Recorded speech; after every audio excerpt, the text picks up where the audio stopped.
My fiancé looked me dead in the eye over Sunday brunch and said, "Kira's giving the main toast at our wedding. She knows me better than anyone alive. If she's not speaking, I'm not standing at that altar." I set down my mimosa, smiled and said, "Then I guess you're sitting down." By Monday morning, I'd cancelled the Four Seasons ballroom, emailed every vendor on our list, and hand-delivered his half of the financial breakdown in a manila envelope cost of your ultimatum. But let me go back to the Thursday before when the first crack appeared. I'm a cybersecurity analyst. Have been for 9 years. My entire career is built on spotting anomalies. The login at 2 a.m. that doesn't match a time zone, the metadata that contradicts the story someone's telling. I mention this because it matters. When you spend your days hunting invisible threats in data, you start noticing them everywhere, including in your own kitchen. Thursday night, I was cross-referencing seating charts with dietary restrictions, because that's what a woman who secures Fortune 500 networks does for fun when she's 4 weeks from her wedding. And my fiancé's phone lit up on the counter. He was in the shower, singing that off-key version of "Fly Me to the Moon" he always did when something was bothering him. The screen flashed a name, KM. Not a contact I recognized. The preview showed 3 words before it vanished: "Miss this place." I didn't touch the phone. I didn't have to. My brain was already running the query. KM, not Catherine from his office. She was saved as Catherine M. Not his college friend Kyle, saved under full name.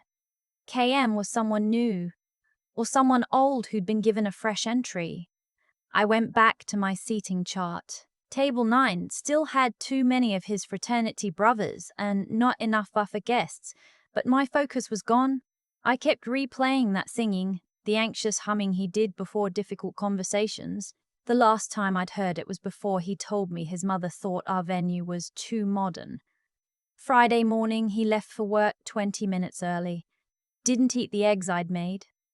Kissed my forehead instead of my mouth, which was a small thing that shouldn't have meant anything but did. I sat at the kitchen table after he left, coffee getting cold, and opened my laptop. Not to snoop on him. I want to be clear about that.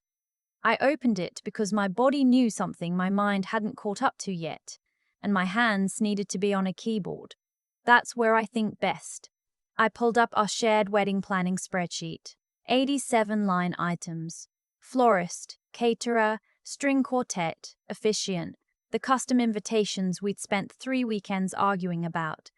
I started a new tab, labeled it contingency, and began drafting cancellation emails. Saved them in a folder, didn't send a single one. It was instinct, the same instinct that makes me create backup protocols before a system shows any sign of failing. Saturday was dress-fitting day. My maid of honor, Naomi, met me at the bridal shop on West Elm, the one with the champagne bar and the mirrors that make everyone look like they belong in a magazine. I'd chosen an A-line gown with hand-sewn beading along the bodice. Simple. Elegant. The opposite of everything that was quietly unraveling. "You seem off," Naomi said, handing me a glass of Veuve. "Just tired." "You've been tired since March." She wasn't wrong. I'd been tired since the engagement party, when my fiancé had gotten too drunk and spent 45 minutes talking to a woman I didn't recognize while I stood across the room holding both our drinks. When I asked about her later, he'd said she was nobody important, with a shrug that was supposed to end the conversation. It did, but it also started something else. A low-frequency hum of wrongness that I kept turning down instead of investigating. Sunday brunch is when the frequency became a scream. We were at our usual spot, a bistro in Georgetown with overpriced omelettes and good light. He'd been checking his phone under the table. I could tell from the angle of his shoulders, the slight downward tilt of his head, when he set it face down and cleared his throat. I'd been reconnecting with Kira. My fork paused over my eggs. Benedict.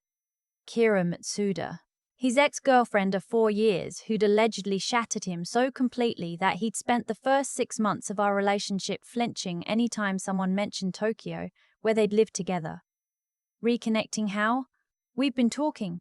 Texting mostly. She's grown a lot. We both have. And I want her at the wedding. She's already invited, table 12 plus 1. No? I mean really there. Giving the toast, the main one. I set my fork down. The toast is Naomi's. We agreed on that months ago. Naomi can still do a reading or something, but the toast, the one that matters, I need that to come from someone who truly knows me. Kira and I went through things together that shaped who I am.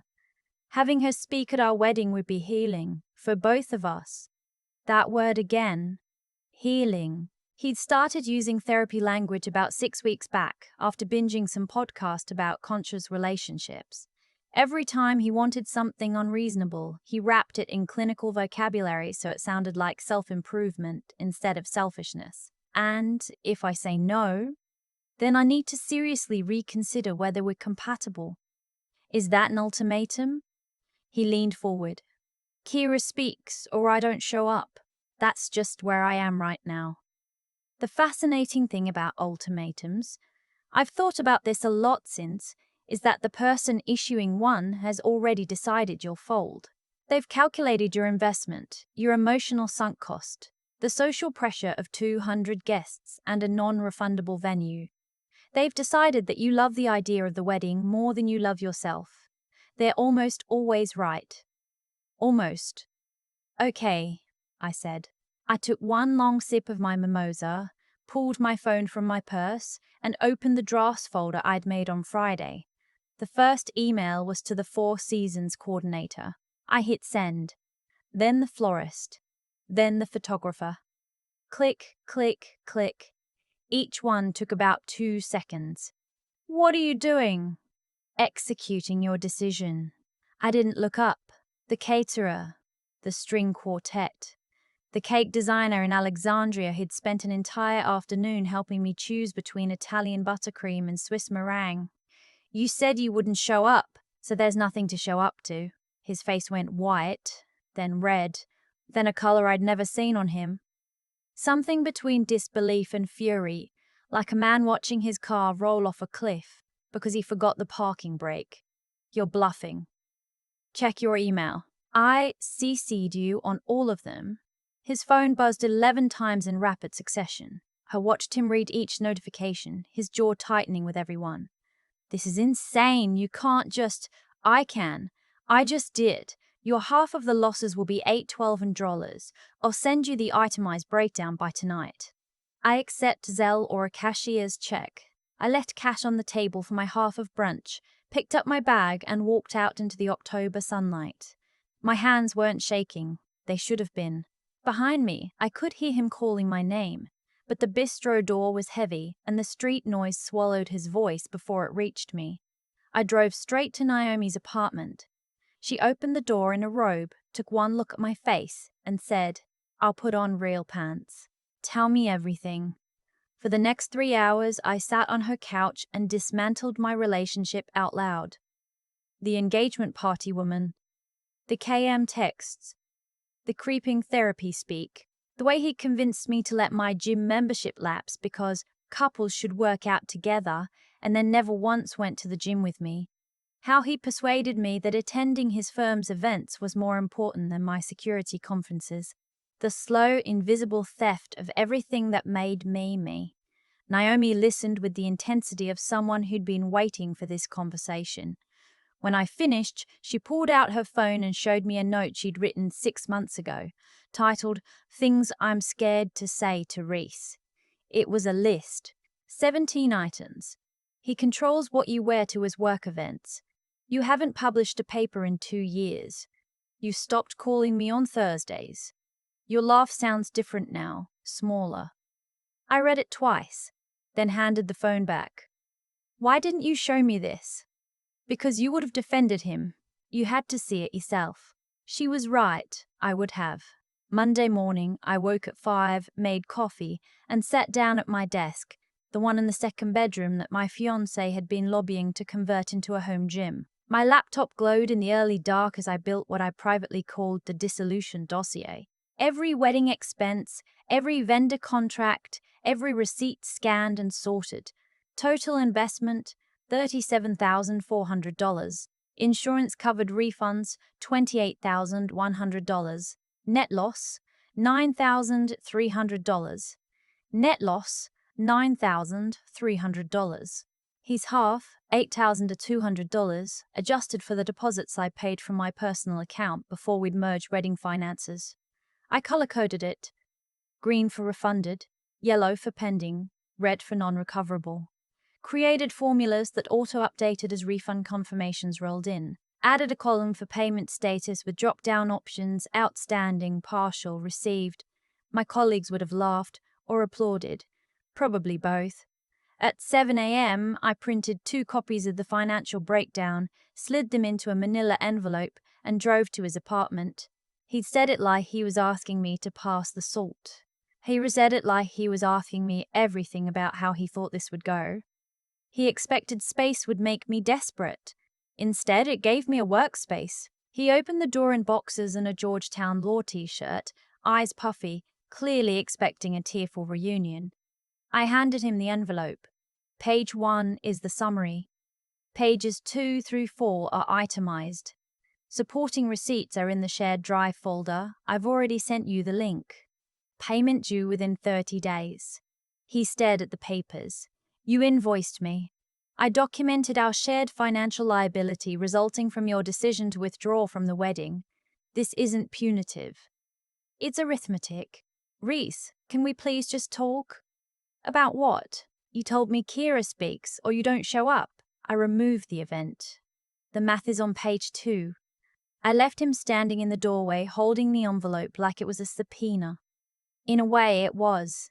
The revelations started Tuesday, and they didn't stop for a week. First came Naomi, who called me from our firm's parking garage, voice tight. I just ran into Jenna from Landon's office. She asked me if you knew about the Tokyo thing. I said, what Tokyo thing? She went pale and walked away. I spent my lunch break doing what I do best, following digital breadcrumbs. Kira Matsuda's Instagram was mostly private, but her LinkedIn told a story. She'd moved back to DC 7 months ago. 7 months. My fiancé had started acting strange about 6 months back. The timeline wasn't subtle. Then came the vendor calls.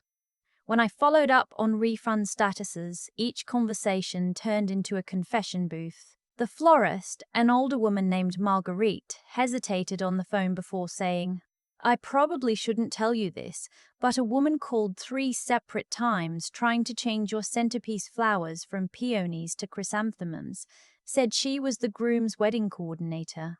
When I asked for written authorization from you, your fiancé called to smooth it over. Said she was just enthusiastic. The photographer said something worse. During your engagement shoot, I noticed his body language. In every frame, you're slightly pulling away. He's gripping.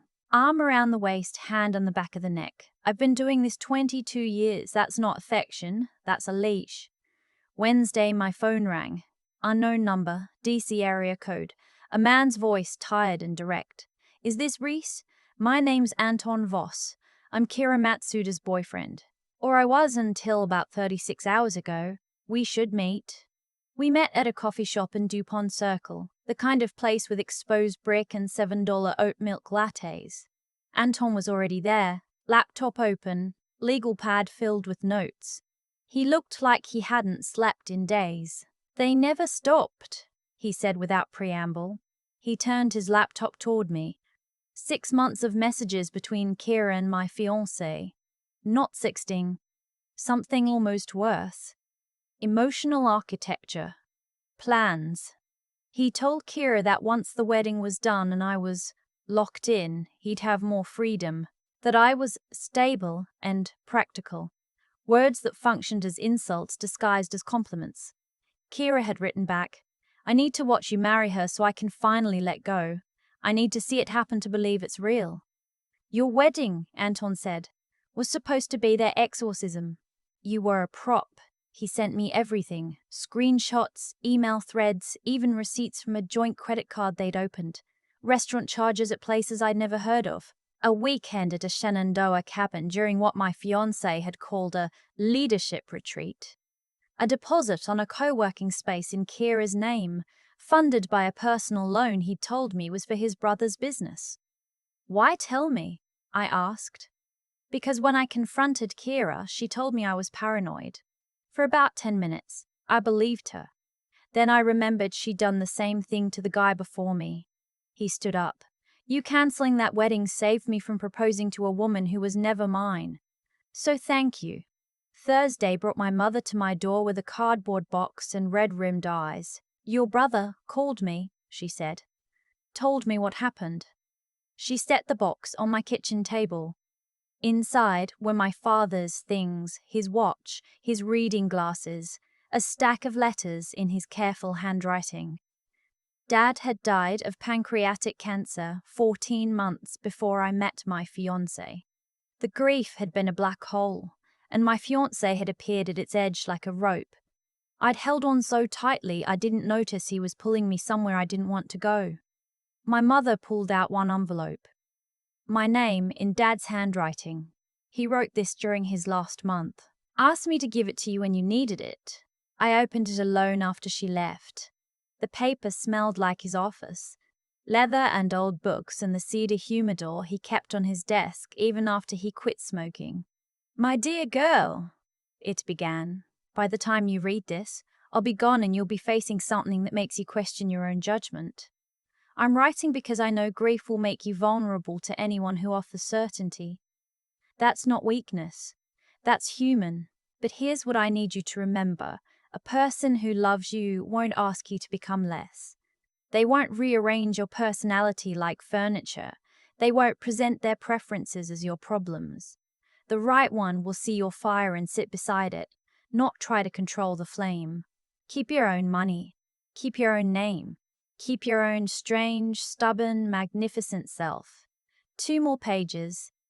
I read them 4 times, sobbing on my kitchen floor at midnight, grieving not just my father but the woman I'd been before I'd started shrinking to fit inside someone else's blueprint. Friday, I walked into my old boss's office. Vivienne Calloway had warned me when I'd scaled back to part-time for wedding planning. You're one of the best analysts I've ever hired, she'd said.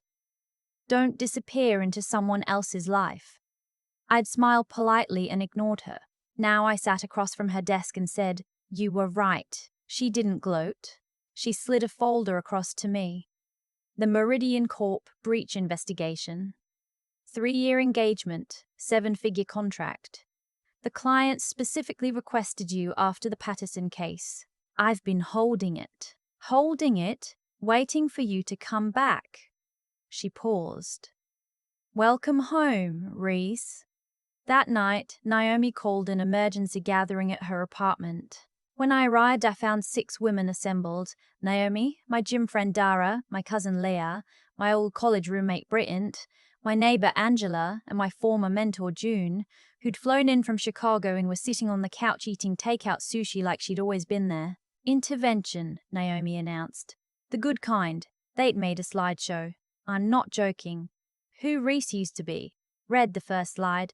Photos of me accepting my DEF CON presenter badge. A newspaper clipping from when I'd helped the FBI trace a ransomware syndicate. My half-marathon medal from 2 years ago before my fiancé had decided running was obsessive. A candid shot from my 30th birthday, laughing with my head thrown back, wearing a leather jacket he'd later called aggressive. You vanished, Dara said softly. Week by week, you just got quieter. The last slide was a photo from 3 years ago. I was standing at a conference podium, mid-sentence, gesturing with both hands, eyes alive. I didn't recognize her immediately. Then I did, and it hurt. We're reclaiming your wedding day, Naomi said. Rooftop at the Bower. The one your fiancé said was too casual for your rehearsal dinner. We're calling it your liberation night. 70 people. DJ. A cake with broken padlocks on it. And you're wearing that red dress he told you was too much. My phone buzzed. Text from my fiancé's mother, a woman named Elaine who had always been warmer to me than her son deserved. I know what happened. We need to talk. I have information about Kira that goes back further than you think. Call me when you're ready.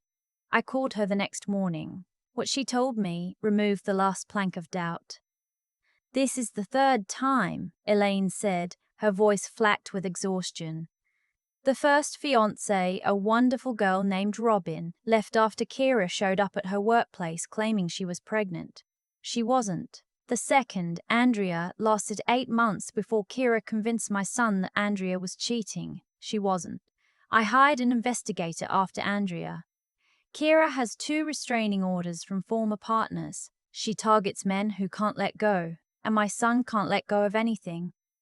Why didn't you warn me? Long pause. Because I thought you were strong enough to fix him. I was wrong. No one should have to be that strong. She offered me one more thing, a voicemail Kira had left my fiancé 2 weeks before the ultimatum. Elaine had intercepted it from the family phone plan. In it, Kira's voice was calm, almost clinical. If she's really the one, then having me give that toast shouldn't threaten her. If she can't handle it, she's not secure enough to marry you. Either way, we get our answer. She'd engineered the ultimatum. He'd delivered it like it was his own idea. The night before what would have been my wedding, my fiancé showed up at my door at 11, whiskey on his breath, wearing the suit I'd bought him for his birthday. I chose wrong, he said, eyes glassy. Kira won't even take my calls now. Anton's lawsuit hit us both today. My firm put me on leave pending review. I'm sorry that happened to you. Are you? Because it feels like you detonated a bomb and walked away clean. I didn't detonate anything. I removed myself from the blast radius. The bomb was always yours. He stared at me, and I could see him cycling through his usual playbook: charm, guilt, logic, anger, and finding each one useless against a woman who was no longer performing the role he'd written for her. Good night, I said, and closed the door. My neighbor across the hall, Mrs. Okoro, 72 and sharp as a scalpel, opened her door and said loudly, "Honey, that man has been useless since the day he moved in." 3 other doors opened. Nods, small waves, 1 thumbs up. He rode the elevator down alone. My phone buzzed. Bank notification. His parents had wired $14,800. The full amount, not just his half. Elaine's way of apologizing, I suspected. The Liberation Party was everything the wedding wouldn't have been, honest. The Bowers rooftop glittered with string lights. No assigned seating, no forced small talk. Naomi had outdone herself, empowerment playlist, cocktails named the ultimatum and "No Wedding It Is," and a 3-tier cake decorated with fondant chains snapping apart.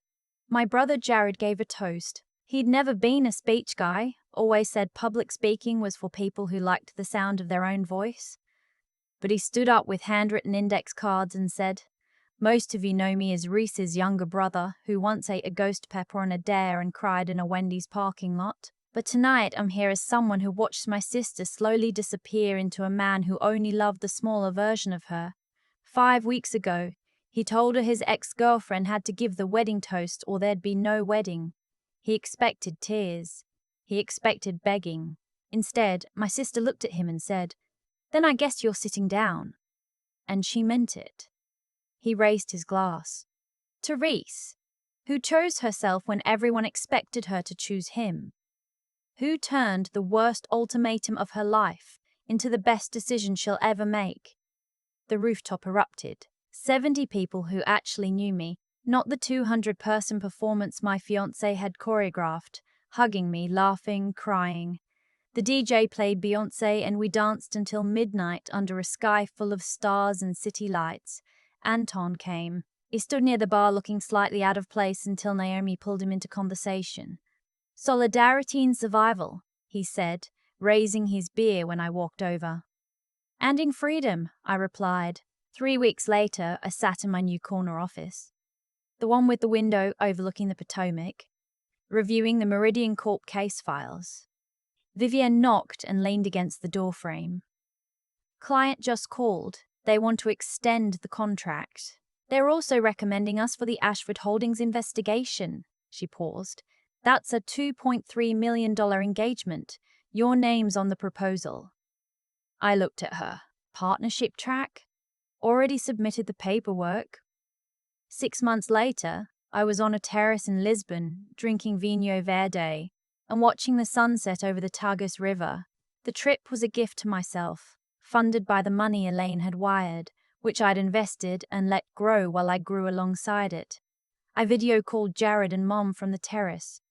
Look at that view, Mom whispered through the screen. Look at you, Jared said. You look like yourself again. No, better. You look free. I told them I'd started writing. Not a book exactly, not yet. More like a field guide. How to recognize emotional manipulation dressed up as love. How disappearing happens so gradually that you mistake it for compromise. How ultimatums are never about the thing being demanded. They're about testing whether you'll choose yourself or choose them. Dad would have loved that, Mom said. And we sat in warm, quiet grief together for a moment before Jared made a joke about my sunburn and the heaviness lifted. At the annual Capital Tech Security Gala 4 months later, the kind of event I used to attend as my fiancé's +1 but now attended as a keynote speaker, a familiar figure approached me during the cocktail hour. My fiancé's father, grayer, thinner, alone. You look well, he said. Successful. At peace. I am. He nodded slowly. Elaine and I separated. After everything came out, I couldn't keep pretending the problem was always someone else. Our son is in real therapy now. Lost his position. Kira moved to Austin, told everyone he'd manipulated her. A tired laugh. He told his therapist the truth about the ultimatum. It was a test. He wanted to see if you'd sacrifice your self-respect to keep him. He never imagined you'd choose yourself. But I did. Thank God you did. He shook my hand and disappeared into the crowd of black ties and name badges. I felt nothing. Not anger. Not vindication. Just a calm, complete neutrality. The emotional equivalent of a cleared inbox. On the 1-year anniversary of the cancelled wedding, I drove to Arlington Cemetery. My father's headstone stood under a dogwood tree, modest and clean. I sat on the grass and talked to him for a while, about the partnership, about the book I'd started, about the half marathon I'd run last month, 47 seconds faster than my pre-fiancé personal best. I pulled his letter from my bag. I'd had it framed for my office, but today I brought the original, folded and soft from rereading. You were right about everything, I told the stone. About keeping my own money, my own name, my own strange, stubborn, magnificent self. From my pocket, I took the engagement ring. I'd bought it back from the consignment shop, not from nostalgia, but from intention.